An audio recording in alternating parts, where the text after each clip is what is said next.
saya. Saya Romo Petrus Puspobinatmo, aslinya dari Muntilan, Jawa Tengah. Saya sudah lama tugas di luar negeri, dulu pernah di Thailand selama kurang lebih juga 10 tahun. Sekarang di Myanmar juga 10 tahun ini. Saya sekarang mengajar di Seminari Tinggi di Yangon, Seminari Tinggi Nasional Myanmar di Yangon, juga menjadi ekonom eh, regio Yesuit di Myanmar. Itu dua tugas yang cukup berat sebenarnya, dua sayap kanan kiri. Eh, itu mungkin nanti kalau ada waktu yang memungkinkan, kalau mau bertanya juga mengenai Myanmar atau mengenai diri saya, silakan nanti. Saya kira saya akan terus ke materi. Saya akan share eh, PowerPoint yang sudah saya siapkan.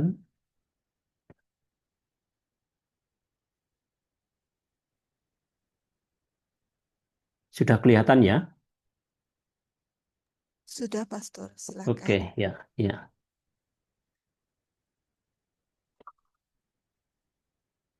Oke. Eh, Mungkin sebelum mulai ke poin-poin, saya akan membacakan titik pijak kitab suci yang akan menjadi background dan mengawali renungan yang sebenarnya cukup padat. Saya akan bacakan dari oh, enggak, ini ya sebentar. Oh, ya, dari Matius bab 4 mengenai panggilan pertama para muridnya. Dan ketika Yesus sedang berjalan menyusur Danau Galilea, ia melihat dua orang bersaudara, yaitu Simon yang disebut Petrus dan Andreas saudaranya. Mereka sedang menebarkan jala di danau, sebab mereka penjala ikan. Yesus berkata kepada mereka, "Marilah, ikutlah aku, dan kamu akan kujadikan penjala manusia." Lalu mereka pun segera meninggalkan jalannya dan mengikuti dia. Dan setelah Yesus pergi dari sana, dilihatnya pula dua orang bersaudara, yaitu Yakobus, anak Zebedeus, dan Yohanes, saudaranya, bersama ayah mereka, Zebedeus, sedang membereskan jala di dalam perahu. Yesus memanggil mereka, dan mereka segera meninggalkan perahu serta ayahnya, lalu mengikuti dia. Demikianlah Injil suci. Terpujilah Terpujilah Kristus. Kristus.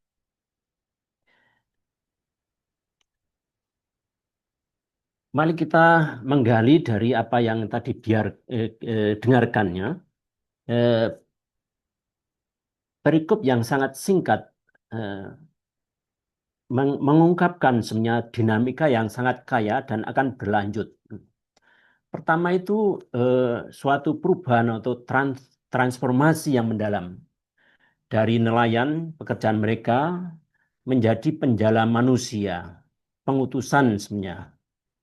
Dan itu eh, mengungkapkan komitmen yang total untuk mengikuti Yesus. Mereka meninggalkan pekerjaan mereka, jala mereka, dan tentunya keluarga mereka, ayah mereka. Itu suatu perubahan yang eh, sebenarnya tidak mudah kalau kita sendiri yang melakukannya, meninggalkan pekerjaan, eh, keluarga. Tapi itu yang eh, eh, mereka lakukan sebagai tanggapan untuk mengikuti Yesus. Lalu kita juga bisa cermati bahwa inisiatif dari Tuhan, eh, kalau dulu-dulu ya, itu orang mencari atau murid mencari guru. Tapi ini Yesus sendiri sang guru yang eh, memanggil mereka. Maka benar-benar ini inisiatif dari mereka. Mereka mungkin juga dikagetkan. Loh, kok tiba-tiba Yesus menghendaki mereka mengikuti. Lalu yang kita mungkin tercengang-cengang. Ya, waktu Yesus ikutlah aku, lalu mereka begitu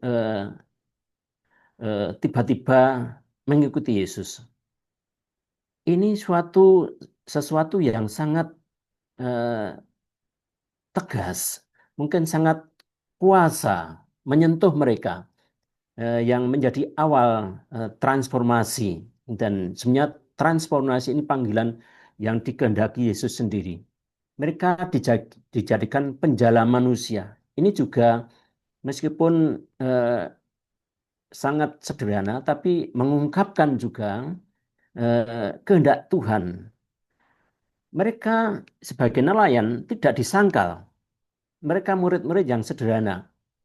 Tapi Tuhan mengangkat mereka menggunakan apa yang menjadi latar belakang mereka secara konkret untuk menjadi alat-alat Yesus. Kita tahu bahwa mereka menjadi rasul-rasul dan kita tahu peran rasul di dalam komunitas Kristiani pertama itu menjadi pilar dan mereka segera meninggalkan pekerjaan, alat-alat kerja mereka, perahu mereka, keluarga mereka, dan mengikuti Yesus.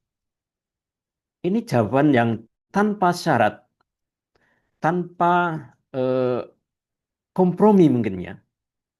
Semua ditinggalkan untuk Yesus.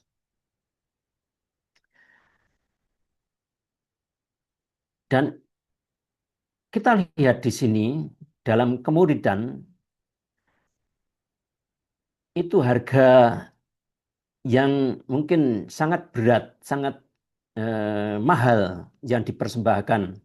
Ikatan pribadi, pekerjaan, apa yang sudah menjadi kemampanan bertahun-tahun bagi mereka, mungkin masa depan mereka, mereka bangun dengan apa yang mereka lakukan selama ini, mereka tinggalkan. Seperti tadi saya ungkapkan, itu juga berangkat dari keseharian mereka. Tuhan menjumpai mereka itu di pantai waktu mereka bekerja. Kalau Tuhan itu memanggil kita juga tidak lepas dari apa yang menjadi situasi kita sekarang ini. Dalam konteks sehari-hari, bukan di eh, atas Gunung Tabor atau di Lourdes atau kalau terjadi itu oke, tapi kebanyakan kita dipanggil dari konteks kita masing-masing apa adanya. Tapi seperti saya katakan tadi itu hanya awal. Kalau dalam hidup religius sebagai suster atau sebagai pastor, nah, saya sebagai eh, imam religius kita mengalami 2 tahun novisiat.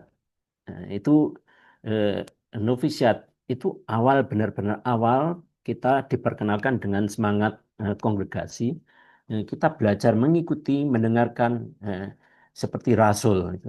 Para rasul dipanggil sebenarnya untuk mengikuti Yesus yang tidak panjang. No? Formasi Yesus itu setelah novisiat masih filsafat teologi semua mungkin kalau di jumlah itu sampai 10 tahun, 7 tahun filsafat teologi.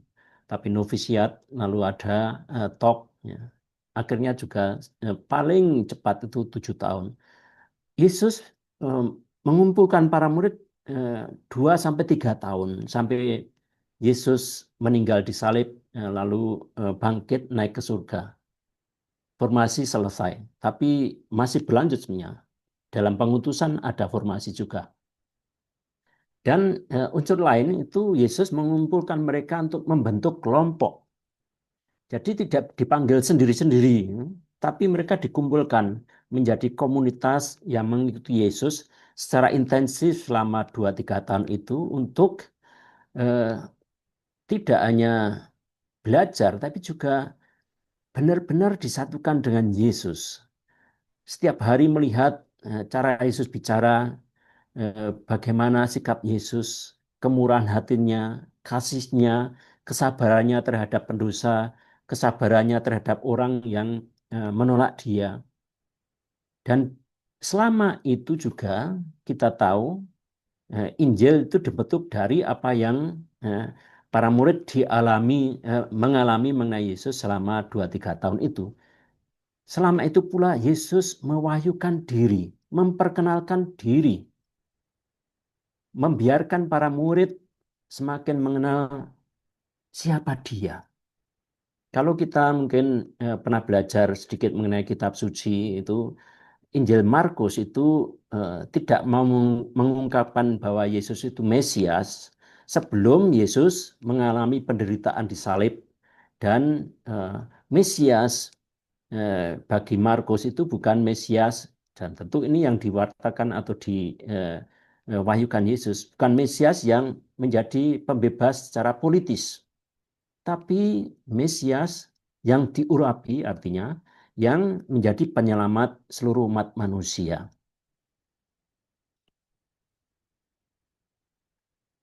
Maka menjadi lengkap ketika para murid juga menyajikan apa yang dialami Yesus. Jalan salib, jalan penderitaan, wafatnya, dan juga kemenangan akan kematian, kebangkitannya, itu menjadi eh, penerang. Dan akhirnya lebih-lebih dengan pencurahan Roh Kudus. Karena kita tahu waktu Yesus dibaptis, Roh Kudus tinggal dalam Yesus. Tapi Roh Kudus belum diberikan kepada umat manusia. Tentu Roh Kudus hadir dalam hidup kita berkarya, bahkan sejak penciptaan Roh Kudus selalu hadir. Tapi bahwa kita ditebus dengan diberi anugerah Roh Kudus masuk dalam hati kita, itu buah penyelamatan, itu buah kebangkitan Yesus.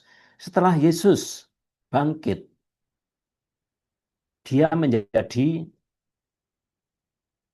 roh, menjadi sumber Roh Kudus karena Yesus yang mulia yang setelah bangkit itu yang memberikan Roh Kudus yang hadir di dalam dirinya kepada umat manusia.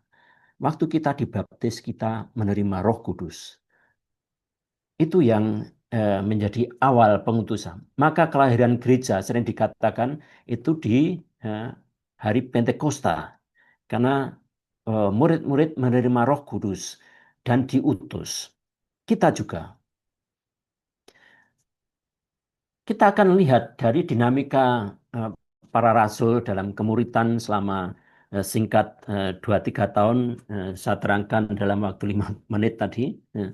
Apa yang kita alami, dinamika yang dialami para murid itu juga menjadi dinamika kita waktu kita mengikuti Yesus.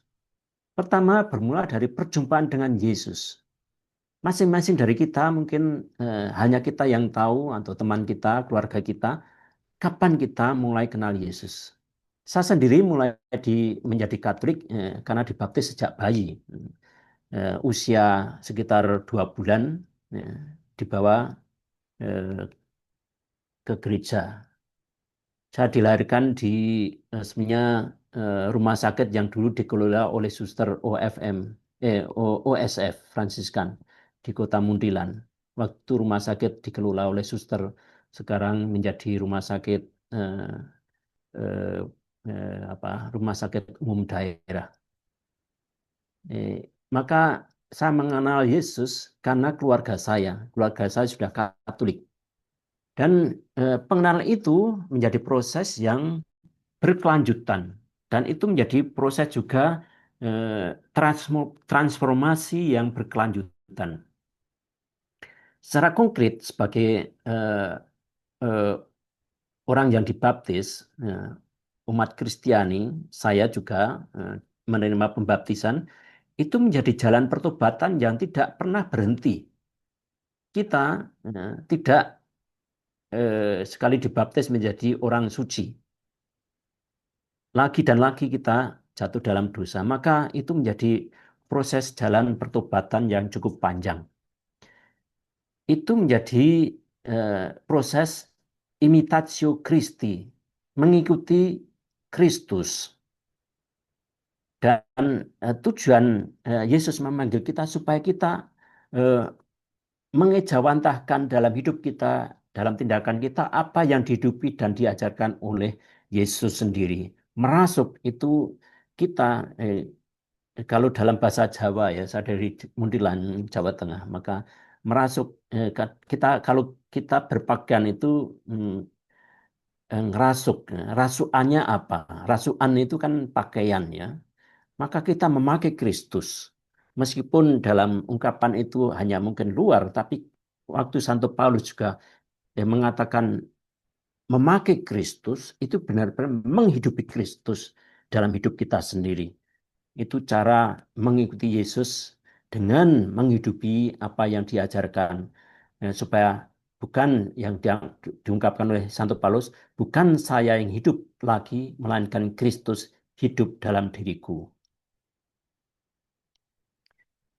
Kalau Yesus menjadi sumber kekuatan para murid selama formasi 2 sampai 3 tahun, kita juga dalam perjalanan kemuridan kita juga diberi nutrisi.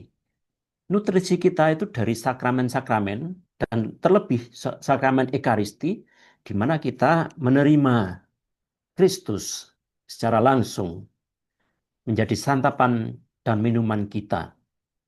Dan tentu lewat doa, karena doa itu juga yang menyambungkan kita dengan Yesus sendiri. Juga sabdanya, dengan membaca, merenungkan, mencecapi, dan melaksanakan sabdanya, kita juga secara intensif disatukan semakin mendalam dengan Yesus sendiri. Dan kita dikuduskan dengan cara itu bukan supaya kita masing-masing selamat, ya itu juga, tapi ada tujuan. Kita diutus menjadi murid-muridnya, menjadi eh, eh, alat-alatnya untuk pada giliran kita mewartakan kabar baik Injil kepada orang-orang lain di sekitar kita, memberi kesaksian iman dan menjadi saksi Kristus di dunia ini, menghadirkan Kristus secara nyata. Kristus hadir ya, tapi Tuhan Yesus memakai kita supaya kehadirannya menjadi konkret, bisa ditangkap oleh orang karena Kristus setelah setelah kebangkitannya menjadi roh eh, rohani dan eh, supaya menjadi nyata bagi kita, Kristus meminta kita menjadi alatnya. Dan kita tidak diutus, dipakai demikian itu secara sendiri-sendiri, tapi dalam komunitas dan dengan tradisi, ya, dengan ajaran yang sudah diejawantahkan, yang dikonkretkan dalam hidup umat beriman dari zaman gereja perdana sampai sekarang dan sampai akhir zaman. Itu dinamikanya. Kita akan melihat eh, di sini eh, aspek utama dari dinamika itu sebenarnya tadi unsur-unsurnya sudah muncul. Bahwa ini dinamika seumur hidup, bukan sesaat, bukan waktu kita bertobat atau waktu kita dibaptis, tapi ini perjalanan hidup seumur hidup sampai akhir zaman, sampai akhir hayat. Nah, dan untuk orang yang hidup sampai karena generasi akan berlanjut sampai akhir zaman, maka eh, dilanjutkan. Ya. Perjalanan ini diteruskan oleh orang-orang yang akan hidup menghidupi eh, Injil setelah zaman kita sampai bermungkin beribu-ribu zaman lagi sampai akhirnya eh, Tuhan Yesus datang kembali mengumpulkan seluruh umat manusia baik yang waktu itu masih hidup maupun yang sudah meninggal dalam satu komunitas, dalam satu kerajaannya. Dan untuk itu kita dipanggil dengan komitmen pribadi kita. Masing-masing dari kita dipanggil untuk menjawab ya. Dan itu lewat pewartaan yang otentik. Kita menjadi saksi tadi, saksi iman, saksi dengan pengajarannya. Dan lewat praksis hidup, lewat kenyataan dan perbuatan konkret dalam hidup kita yang mencerminkan atau memancarkan sabda bahagia Injil. Itu yang dinamika yang Yesus eh, minta memanggil kita untuk masuk dan terlibat dan menghidupi. Lalu kita akan melihat mengapa judul permenungan hari ini, refleksi hari ini itu dalam konteks aktual, no? Karena kita eh, harus melihat apa toh yang sekarang kita hidupi, apa toh yang sekarang ini sebenarnya kita eh, eh, hadapi dan menjadi konteks kita secara aktual, apa yang menjadi tantangan. Tiga hal ya, ini internal, di dalam gereja dan di dalam hidup kita, budaya menyangkut tantangan perubahan dan juga perkembangan budaya yang kita alami setiap hari, dan termasuk dalam itu eh, unsur ketiga teknologi, ya, yang akan kita lihat paling nggak ada 8 poin. Yang pertama itu sekularisme dan budaya yang tak berafiliasi agama manapun. Itu netral dan tidak tantangan ini sekuler, eh, tidak punya agama. Maksudnya kita tidak bisa bilang ini tantangan untuk umat Katolik. Ini tantangan karena kita eh, eh, eh, Kristiani. Sebenarnya orang Muslim, orang Buddhis, Hindu juga mengalami. Perkembangan masyarakat yang sekuler, yang memandang agama sama sekali tidak bermanfaat atau sebagai rongsokan dari zaman bahula, zaman kuno. Tidak relevan lagi itu kata mereka. Dan lingkungan seperti ini membanggakan kemandirian manusia, humanisme yang mandiri. Mereka yakin bahwa mereka bisa berkembang tanpa Allah. Allah itu hanya mungkin eh, angan-angan atau ciptaan manusia itu eh, yang namanya agnostik, yang juga ateis. Kita tadi berdoa mengenai eh, eh, ateisme, nah, ateis supaya Tuhan bertindak, eh, mengubah hidup mereka dan membuat praktek agama merosot secara drastis. Yang kedua, individualisme dan otonomi yang terang-terangan, ekspresif itu terang-terangan. Tidak ada tadeng aling-aling itu istilahnya. Tidak ada masker, terang-terangan ya. Sikap bahwa keinginan dan perasaan pribadi itu yang harus diutamakan kalau ada konflik moralnya. Ini kan eh, sebenarnya akar eh, dosa asal itu kan memberontak, ya. Manusia memberontak, tidak mau menuruti apa yang diperintahkan Allah.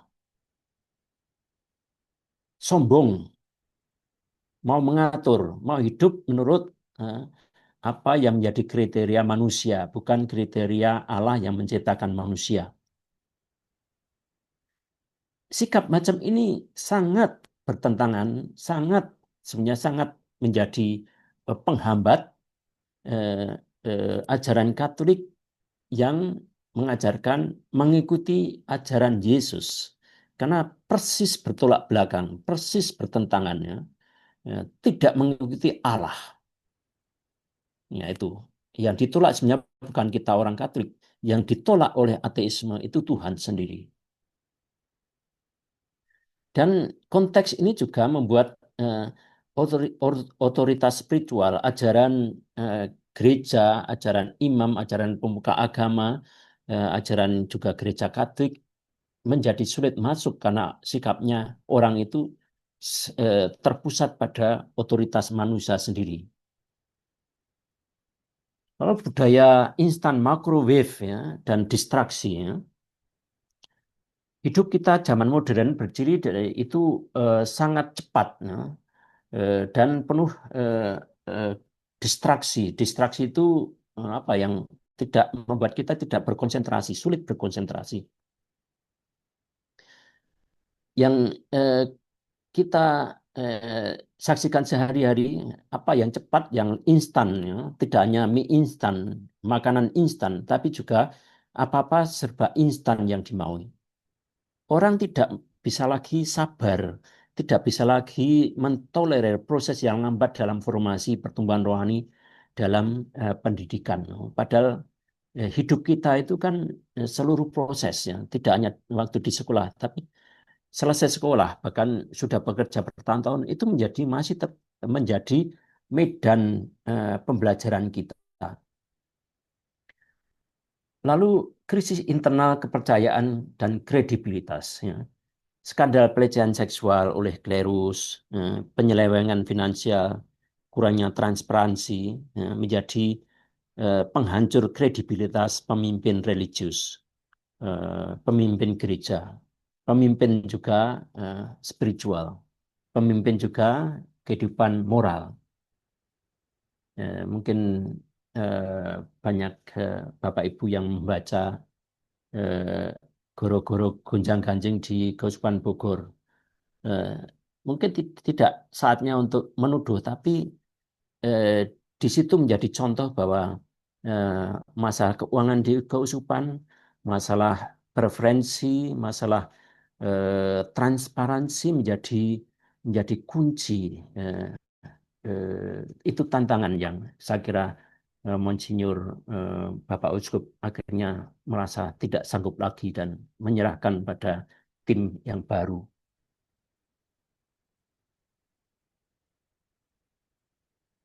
Kalau kita bicara mengenai kemuritan, ini menjadi penghalang internal, merusak kepercayaan para pendidik atau formator. Yang kalau kita tahu ya, eh, guru atau formator itu eh, bisa bekerja kalau memang ada kepercayaan dari para murid. Ya. Kalau itu hilang, rusak, sulit akan disembuhkan atau diperbaiki. Ya. Lalu banjir informasi digital dan iman yang dangkal kulitan hanya di luar itu. Eh, Setiap kali kita memecahkan masalah dengan Google atau dengan apa sekarang AI, nah, itu membuat iman kita atau kualitas kita itu menjadi eh, atau iman kita seolah-olah hanya masalah intelektual, masalah pengetahuan, masalah kita tahu atau enggak. Padahal iman itu masalah menghidupi apa yang kita tahu. Kalau kita tahu tapi eh, eh, lalu dilupakan sesaat, itu kan budaya instan. Kalau kita udah oke menjawab, oke selesai, pas, beralih ke masalah yang lain. Akhirnya itu tidak menjadi pembelajaran bagi kita. Kita lama-lama tidak kaya dengan pengalaman. Eh, Apa yang eh, berlalu, cepat berlalu, itu tidak direfleksikan dan tidak mengakar, tidak meninggalkan pembelajaran bagi kita. Itu yang riskannya budaya yang sangat cepat berlalu, ya, yang instan dan tidak diingat lagi. Ya. Itu seperti kalau ujian, ya, ujian eh, orang belajar, murid atau mahasiswanya belajar untuk ujian. Ya udah, setelah stres mungkin beberapa hari atau seminggu ujian, setelah itu nggak ada yang bisa diingat. Nah, itu kalau belajar hanya untuk nilai, ya, eh, untuk lulus saja. Dan repotnya lagi, teknologi yang sekarang akhirnya berkembang itu eh, AI itu kan eh, berbasis algoritma, ya, statistiknya. Apa yang banyak muncul yang itu yang akan terungkap. Nah, sehingga kita eh, tentu itu sangat membantu karena informasi tinggal beberapa klik, beberapa detik sudah muncul dan cukup lengkap. Ya. Tapi kita tidak eh, mencerna sendiri, ya, apa yang sebenarnya dalam pendidikan tradisional itu membuat kita bertanya step demi apa tahap demi tahap yang itu menjadi juga bagian dari pembelajaran itu terlangkai atau begitu cepat terlewatkan. Ya. Kita kehilangan momen pembelajaran yang sebenarnya sangat penting. Enam, Katolik setengah-setengah, setengah matang, dan kita buta kitab suci. Nah. Eh, Zaman kita, karena kita juga tidak mengalami katekisme yang intensif lagi, ya, dan juga pembelajaran di eh, sekolah maupun di keluarga juga menjadi semakin dangkal dan makin dangkal lagi. Eh, kita anak muda sangat bergantung pada informasi dari internet. Ya. Akhirnya kita menjadi eh, relativistik dan dangkal. Relativistik itu eh, eh, ya tidak ada akar bobotnya, ya. Eh, Semua menjadi relatif. Kalau itu menguntungkan sesaat, ya oke, diterima. Tapi tidak ada prinsip yang akan mendasari langkah kita yang untuk jangka panjang, ya. Dan juga eh, kecenderungan sekarang karena juga hidup paroki menjadi semakin anonim, tidak semua orang bisa terlibat begitu banyak padanya umat dan kegiatannya mungkin sangat terbatas dan orang mulai sibuk dengan pekerjaan dan tugas masing-masing, akhirnya itu terlewatkan juga.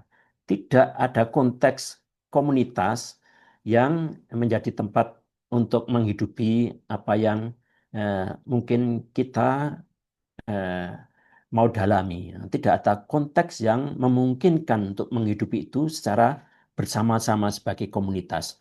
Keluarga juga makin makin jarang eh, berkumpul dan berbincang-bincang, ya. Semua pulang ke rumah sudah sangat lelah dan sudah sangat terbebani dengan pekerjaan, dengan studi juga kalau anak muda. Ya. Itu situasi kita. Dan lebih-lebih kitab suci. Kita orang Katolik tidak benar-benar punya kesempatan untuk belajar secara sistematik kitab suci. Kita hanya mendengar di misa harian atau hari Minggu, ya. Tapi kita sendiri tidak mendalaminya. Itu yang menjadi kelemahan. Lalu juga wajah konsumerisme dalam gereja, ya. Cara penghayatan kekatolikan yang seperti konsumen keliling untuk shopping. Apa yang eh, saya cocok, eh, oke saya ambil. Kalau tidak cocok di tempat ini, pergi ke tempat lain. Kalau tidak cocok dengan romo ini, cari romo lain. Ya. Tidak ada eh, perseveransia, ya. Tidak ada eh, ke apa ya, ketangguhan menghadapi kesulitan. Oke, kalau ada kesulitan kita hadapi bersama-sama. Karena tidak ada komunitas. Banyak orang yang di paroki, mereka tidak begitu kenal satu sama lain, ya. Datang untuk misa, setelah misa pergi. Akhirnya tidak ada komunitas yang mendukung, ya, eh, yang basic basic ecclesial community, no? Komunitas basis dasar sebagai gereja lokal itu hilang. Maka model kupu-kupu cari madu, bukan lebah madu. Kalau lebah madu kan cari madu, berkumpul untuk membangun sarang lebah yang menjadi tandon madu itu, ya, deposit madu. Kalau kupu-kupu untuk sendiri-sendiri cari di mana, ya udah untuk konsumsi sendiri, ya. Itu. Lalu bidang yang sangat pelik apalagi dengan gadget, dengan cellphone, internet di mana-mana, seksualitas dalam keluarga maupun hidup bakti, ya. Eh, Dengan apa kayak lesbian, homo, lalu seks bebas menjadi tren yang perilaku yang tidak injili, tidak bermoral, dianggap makin lama makin dianggap normal. Semua bisa diakses di mana-mana. Jadi kalau mungkin tradisional itu ada prostitusi ke brothel, bayar. Sekarang tidak, dengan itu di mana-mana bisa. Ya, alat eh, apa untuk menikmati kenikmatan seksual dicari di mana-mana mudah online. Tantangan keluarga dan formasi juga yang dinamakan domestic church, ya. Keluarga gereja, keluarga, keluarga sebagai komunitas beriman yang menjadi melemah. Hmm. Dan juga eh, orang enggan berkomitmen untuk jangka panjang. Generasi muda cukup untuk survive. Kalau cari pekerjaan selesai, dapat kerjaan.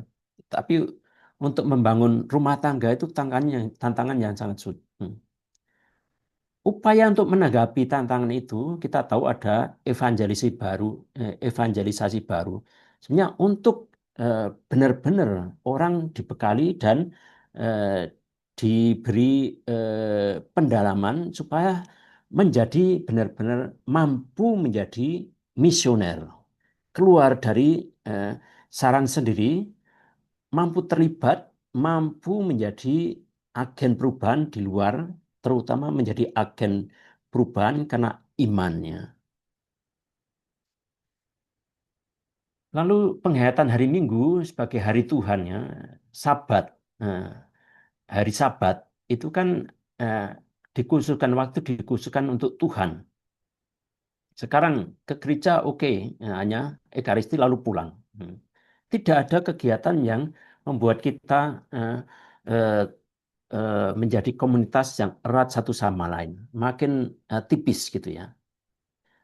Lalu juga pemanfaatan media digital. Kita akan melihat efek kalau kita yang mungkin saya akan butuh eh, waktu 5 menit lagi.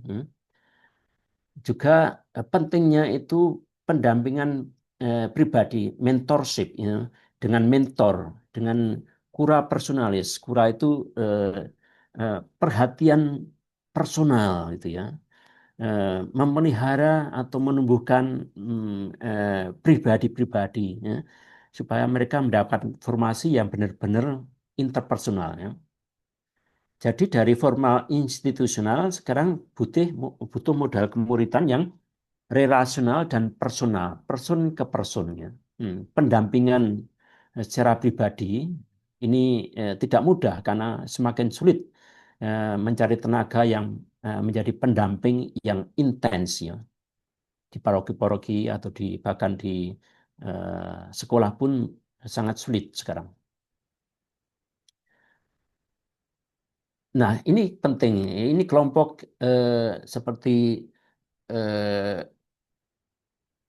Love Praying Family itu juga termasuk kelompok yang sangat penting sebenarnya.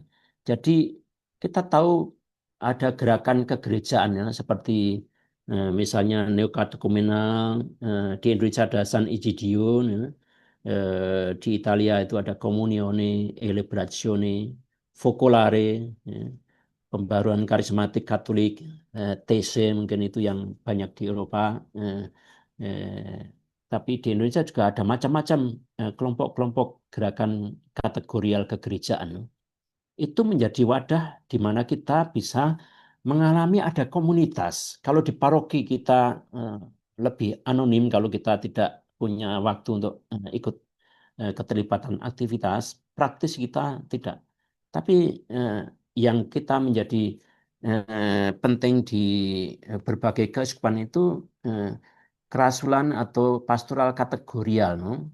Para dokter, para guru, para mungkin katekis, para polisi, itu menjadi eh, berbagai kemungkinan terbentuk komunitas berbasis iman juga karena semua Katolik gitu ya.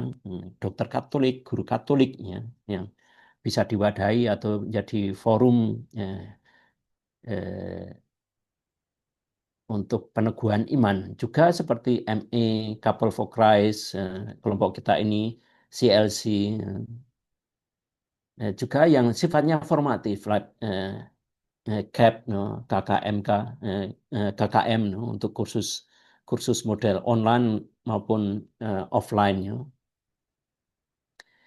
Dan semua kegiatan atau forum-forum yang bisa menjadi basic ecclesial communities. No? Jadi komunitas basis yang bisa membantu menghidupi atau menghidupkan, meneguhkan iman umat. Itu sangat penting. Bentuknya bisa macam-macam. semakin plural itu menjadi wajah gereja yang semakin eh, Pentekostal, no? Pentekostal maksudnya bahwa karisma itu ada macam-macam. Titik balik, no? Kita eh, sangat apa eh, tertegun dengan meningkatnya baptisan dewasa eh, dari generasi Z dan milenial hmm, di Prancis, di UK, di Belgia, Austria, di Swedia, no? Sangat ini sangat benar-benar seperti apa ya? Kita tercengang bagaimana mungkin di negara-negara yang sangat sekuler sekarang balik anak-anak muda menjadi Katolik, no? Di Prancis tahun tahun lalu tahun 2025 tercatat eh, eh, peningkatan tertinggi baptisan dewasa usia 18 sampai 25 itu generasi Z.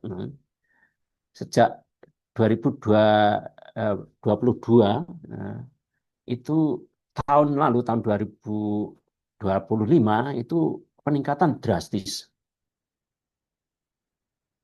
Eh, tahun 2024, 44% baptisan baru dewasa berusia di bawah 25 tahun rata-rata. Dan baptisan dewasa meningkat lebih dari 30% di Prancis. Itu sangat sangat apa sebenarnya sangat membanggakan, tapi juga kita patut melihat kok bisa, no? Di Inggris tahun 2004 tercatat 50% kenaikan jumlah orang yang ke gereja sejak 2018 dibandingkan 2018 sampai 2024 itu naik 50% jumlah orang yang ke gereja. Dan lagi-lagi eh, kebanyakan mereka usia muda, generasi Z itu kelahiran antara em, 1997 sampai 2012. Masih muda-muda, usia 18 sampai 24 tahun.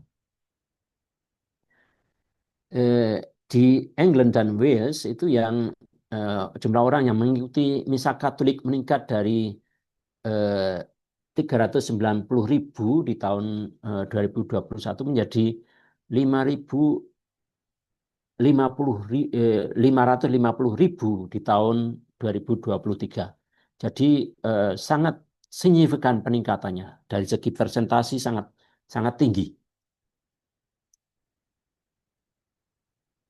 Alasan waktu dianalisa, alasan dibalik perkembangan ini adalah kerinduan akan tradisi dan nilai atau makna hidup. Eh, anak muda menemukan dalam gereja Katolik stabilitas, struktur, dan kebenaran yang murni, tak tercemari, ya, konsisten di tengah masyarakat yang sangat sekular. Itu yang mereka lihat, no. Dan eh, dengan pandemi, no, eh, pandemi itu benar-benar dikatakan pandemi karena pan itu kan semua mondial, sejagat mengalami. Eh, Pandemi rupanya membuat orang mencari makna dan tujuan hidup serta komunitas tadi. Ya. Dan banyak anak muda menemukan eh, home, menemukan sweet home dalam gereja Katolik. Mereka percaya, meskipun di dalam gereja Katolik waktu itu juga sudah ada gonjang-ganjing, skandal macam-macam, tapi masih gereja Katolik tampil sebagai eh, eh, untuk anak muda yang menawarkan stabilitas, struktur dan juga eh, eh, itu tadi kecermelangan ajaran yang tidak ada kepalsuan kalau boleh dikatakan. Lalu juga pengaruh media sosial.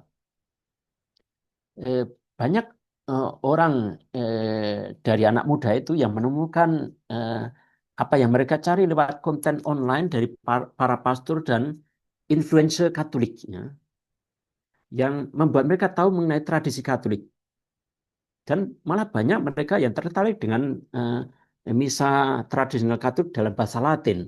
Itu kan mereka tidak tahu Latin, kecuali yang eh, belajarnya itu klasiknya bahasa. Tapi kalau enggak ya enggak, mereka eh, belum pernah belajar bahasa Latin, tapi ada keindahan dalam liturgi Katolik dengan bahasa Latin bahkan. Itu yang eh, saya taruhkan eh, untuk Bapak Ibu. Semoga bisa menjadi pemicu untuk dialog kita. Silakan kalau ada yang mau menanggapi atau bertanya, saya kembalikan waktunya.